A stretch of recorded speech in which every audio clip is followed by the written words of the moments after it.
Hello, I am Joshua P. Warren, and this is Joshua P. Warren Daily. And I have some new news for you about Carville, Art Bell's wooden alien statue that was supposedly coming to life at night. And speaking of news, have you ever heard that the word news comes from north, east, west, and south? Sounds cool, doesn't it? It's not true, they say. Not true. It's just, there was a word, an English word, new, and the new stuff is the news. But anyway, here's some new news. And I talk a lot about Art Bell's alien statue for good reason. But honestly, the story behind this thing has sort of been like a big puzzle, a big mystery, and pieces are still falling into place. And so before I tell you the latest, I will just be as brief as possible to sort of recap for you what we do know about this wooden statue. Of course, you've heard me talk about this again a number of times. In 2011, Mobius notified me that Art Bell, who had interviewed me numerous times, needed to get rid of this wooden 4 foot tall, 100-pound wooden alien statue because his wife and daughter claimed it was coming to life at night and running around the house and scaring them. And so I got in touch with Art, and by the way, I bought it from Art. A lot of people are under the impression that he just gave it to me because, I do have a museum and Art is from North Carolina, so it was a fitting piece.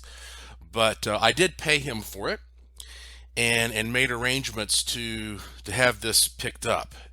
And I found out later, Art had told me that this was given to him by Rush Limbaugh.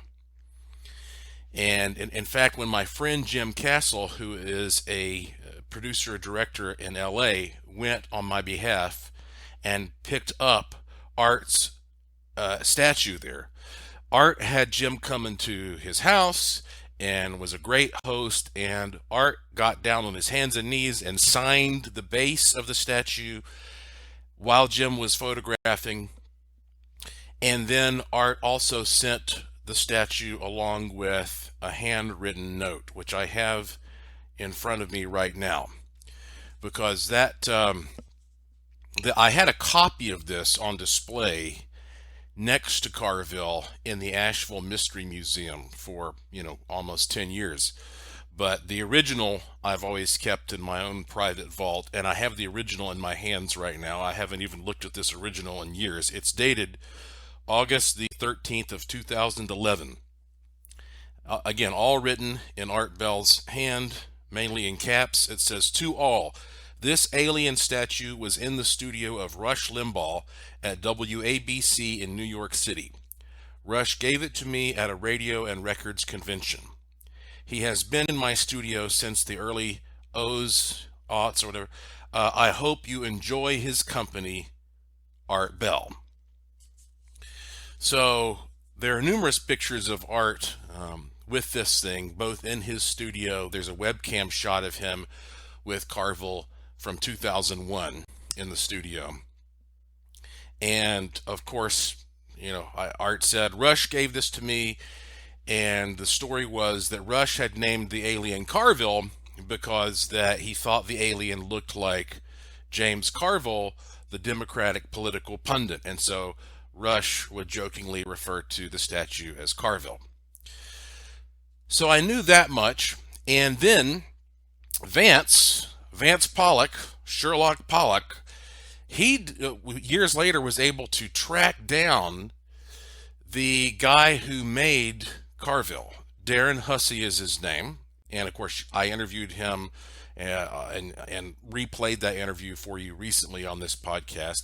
Darren Hussey usually made Cigar Store Indians, but he listened to Rush Limbaugh every day, And one day there was like a National Enquirer photo that had Rush Limbaugh with an alien, so he thought it'd be funny to make an alien statue. So he made an alien statue and he dropped it off at Rush's studio there in New York and never heard another thing about it.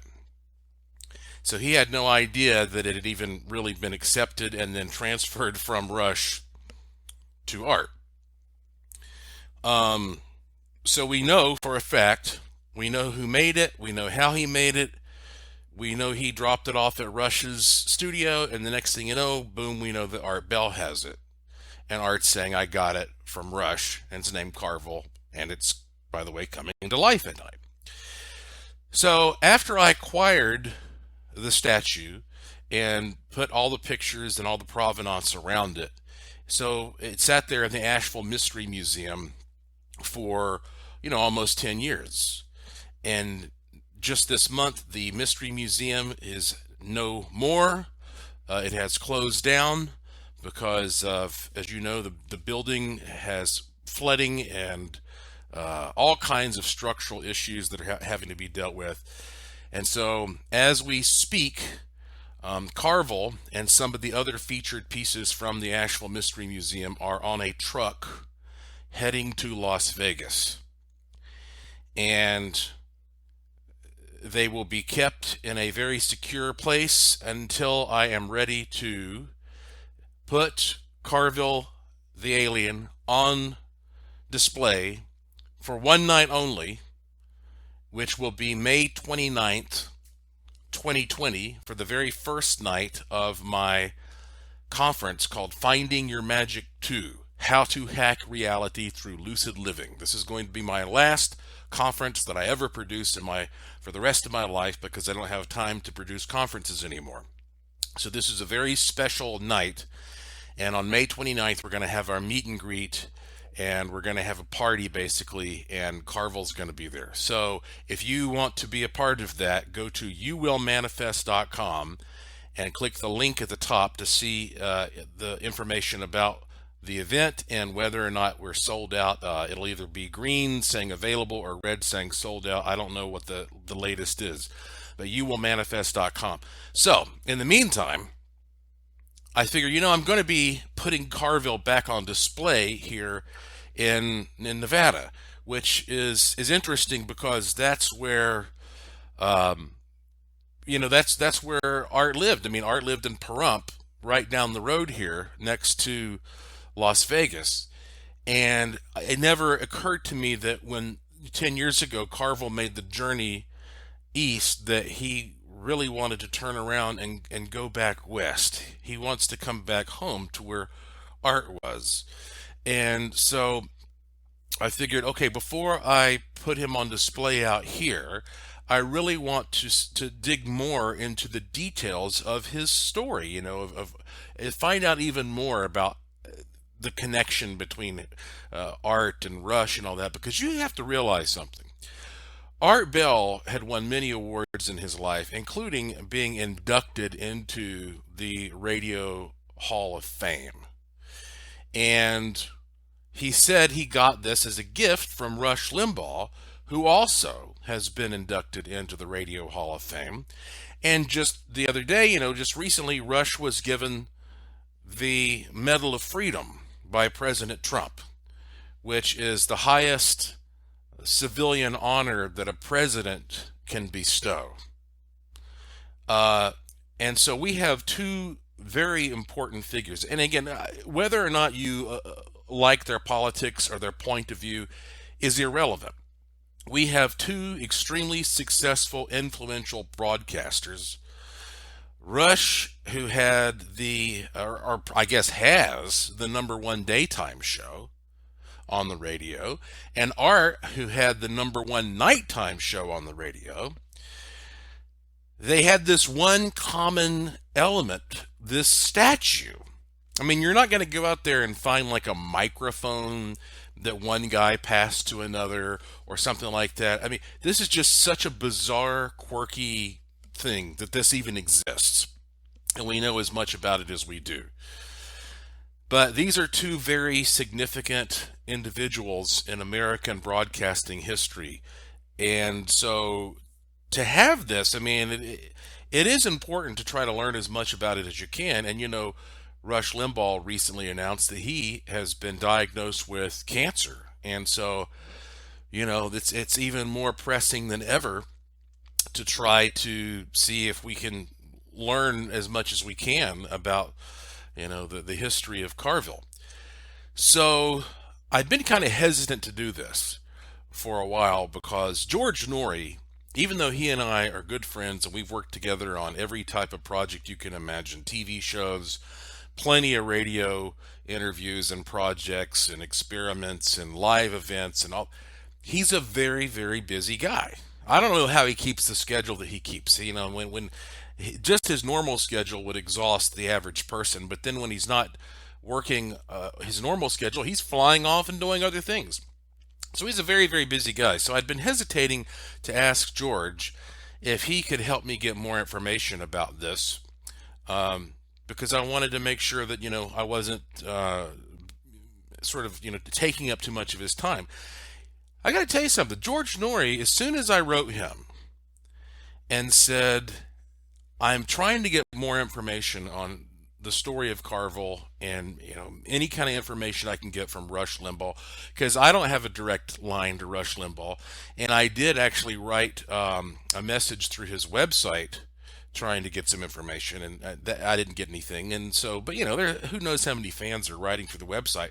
I never had a direct connection to Rush, so I figured, okay, I'll try. So I asked George, do you have any info or insight on this? And George immediately got back to me and was really intrigued with all this and said, it's going to be kind of tough right now because that Rush is going through these medical issues and everything, but let's see what we can do.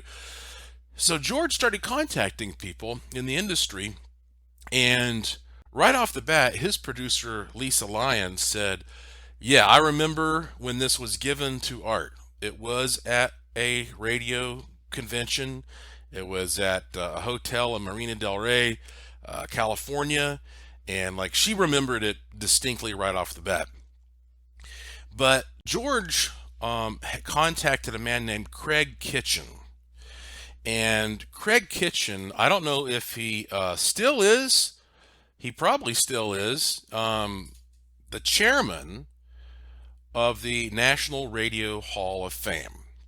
A guy who really loves radio and who has had personal, sort of hands-on experience in both Rush's world and in Art's world. And so he started corresponding and trying to see if he could get more information. And then finally, he contacted a man named Al Peterson.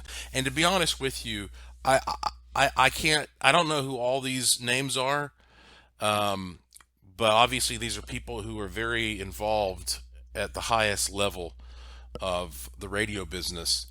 And so I got an email, George and I got an email from Craig Kitchen that Craig had gotten from a man named Al Peterson, and here is what it says. And he's talking about Carville.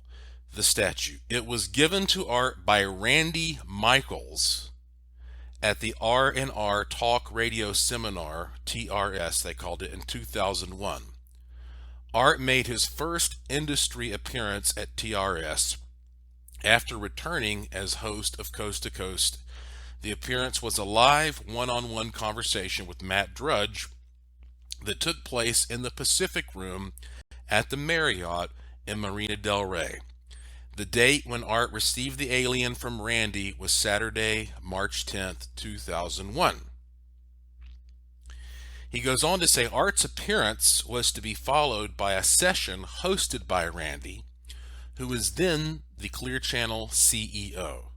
Randy was to speak in the same room immediately following Art and Matt. Earlier that morning, Randy had arranged with us to hide the alien behind the stage curtain. When Art and Matt were done, Randy came out and told the audience to sit down because he had a special presentation for Art to welcome him back to the show. And to Art's obvious delight, out came the alien. I don't know how or where Randy got the alien, but I can confirm it was at that event on that day when Art first received it. He says, I know there is a photo of Art hugging the alien on stage, blah, blah, blah. And then he goes on to say, I'm sure that radio's best friend, Art Fuolo, has video documentation that you could probably wrangle out of him. And he also attached the program from that event that year. So, wow. Okay. So this is a guy who said the CEO of Clear Channel had us, meaning he was one of the people, hide the statue behind this curtain to bring it out as a surprise for Art.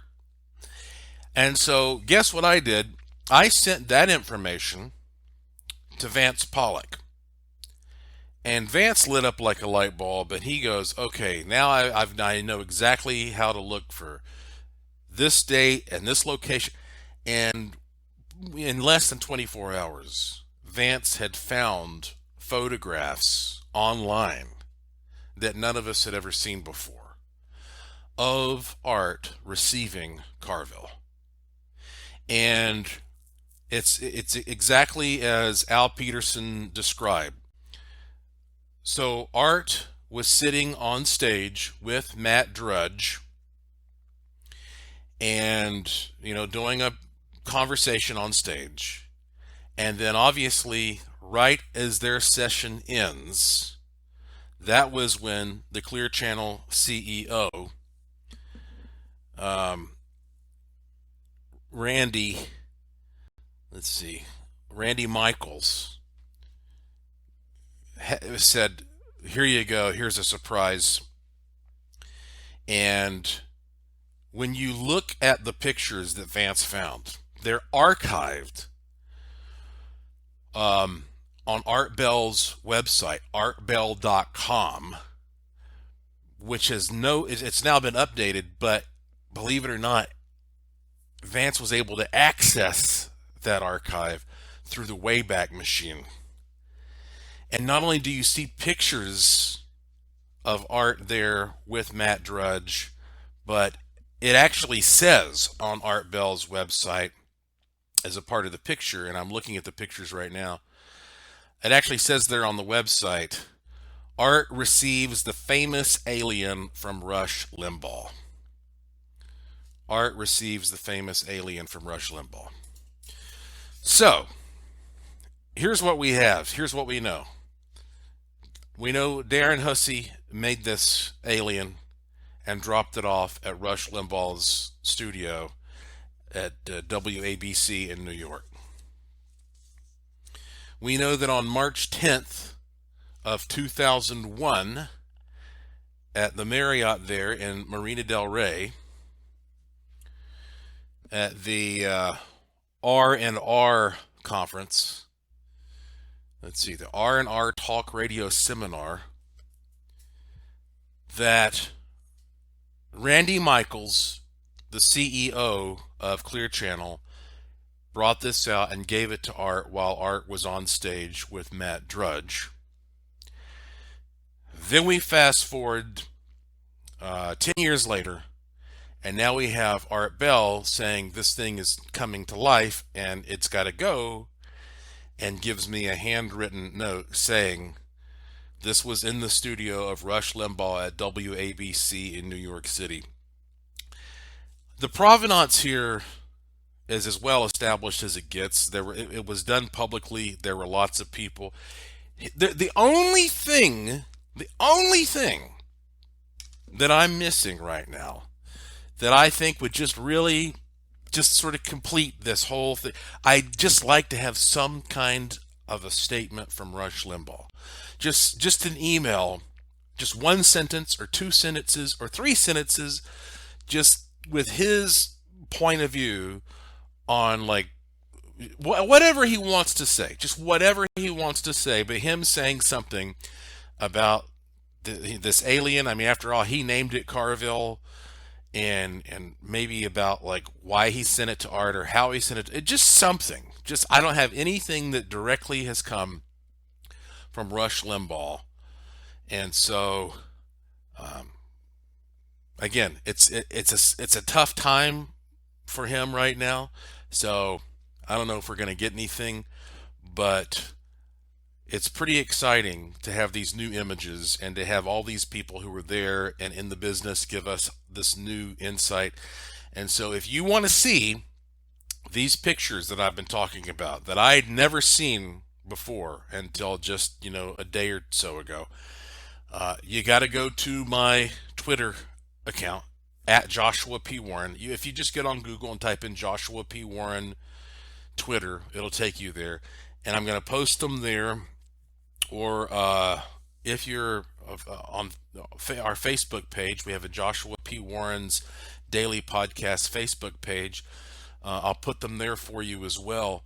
And you'll be able to see these new amazing pictures. So, gosh, I want to thank George Norrie and Lisa Lyon and Craig Kitchen and Al Peterson and Vance Pollock and all these people who are doing all this new research to try to document the story of this amazing item.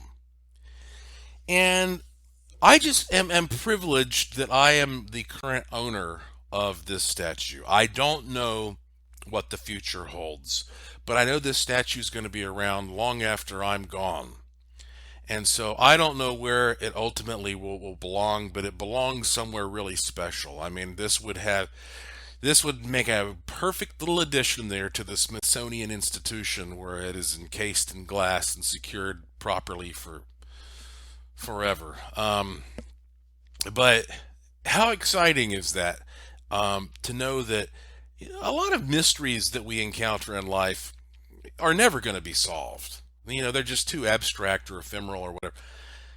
This is a physical thing with a physical history and a physical provenance, and we're filling in the pieces and we're solving it. So listen, if any of you out there happen to be listening to this and you have a direct connection to Rush Limbaugh and you can procure an email from him or a phone call or whatever, please let me know. And it's easy to find me. Go to joshuapwarren.com, because when I debut Carville here in Las Vegas, when I display him here, you know what? It's actually going to be the first time that he's ever been put on display in Las Vegas, because he was just in Rush's studio, and then he was at the hotel in California, and then he was in Art's studio in Pahrump, and then he was in Asheville at the museum. This is going to be the first time when we're going to be able to actually say we have Carville the alien on display in Las Vegas, the entertainment capital of the world. What a journey! Do you think that Art could have ever imagined this? Or do you think that Rush could have ever imagined this? No way. So I want to get as much done as possible before that event. And remember, if you want to be there, I'm just going to bring him out for this party. It's a private party. It's only for those of you who attend youwillmanifest.com. Youwillmanifest.com. And listen, I've got people coming from all over the world already. I've got people coming from Puerto Rico. I mean, it's going to be something you don't want to miss. And if you already have a ticket to something else, you might want to consider canceling that ticket, because that other thing that maybe that will repeat, and this is not going to. This is a once in a lifetime deal. So don't forget that. Now, let's say you can't be at youwillmanifest.com, the Finding Your Magic event. Well, I told you I have some good news about the Creepy Vegas Ghost and UFO show. We have expanded. We were just doing the Creepy Vegas Ghost and UFO show on Saturday nights at Millennium Fandom. We are continuing that, but starting this coming Wednesday, March the 4th, 2020, well, we're on the Strip as well. Wednesday nights, you can see the Creepy Vegas Ghost and UFO show at Bally's Hotel and Casino, right in the middle of everything on the Strip. And here is the coolest part. Guess where it is inside Bally's? Because Bally's is a big property. It's at the Twilight Zone. Do you know what the Twilight Zone is? Twilight Zone mini golf and arcade. It's literally a big glow in the dark indoor mini golf course that's all Twilight Zone themed, and it kicks ass. And it's so much fun. I mean, Lauren and I went there just on our own for fun for the first time months ago and loved it. They've got the mini golf there. They have the arcade. They've got a bowling alley, but they have a nice big showroom. And so I have the showroom on Wednesday nights for at least the months of March and April 2020. If you go to creepyvegas.com, you'll find all the info. But the coolest thing for many of you is that you can go at any age. Like, for example, on Saturdays when we do them at Millennium Fandom, well, that's a bar, and you have to be 21 or older. And if you go to the one at Bally's on a Wednesday night, not only is it for all ages, but if you buy a ticket and you have kids, any kids under 13 or under are free. And the first 25 people who buy a ticket get a free round of mini golf afterward, after the show. So, I mean, it's unbelievable how well this has worked out. But you've got to go there and get your ticket right now. Creepyvegas.com, creepyvegas.com. It tells you the difference, like Saturday show at Millennium Fandom in downtown or for 21 and up, or Wednesday show on the Strip at Bally's at Twilight Zone for all ages there.